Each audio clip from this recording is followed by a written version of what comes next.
Hey guys, how's it going? It's me, Chris, again, and today we have a 2018 Lexus ES 350 maintenance light reset.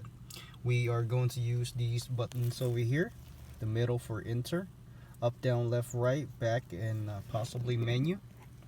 Go ahead and turn on your car without starting. We are going to use that screen right there.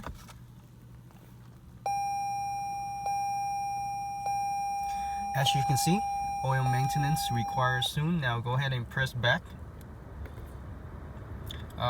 forward, actually click right to go find your page, which is here. Let me get closer. Hold on, give me a second. Sorry about this.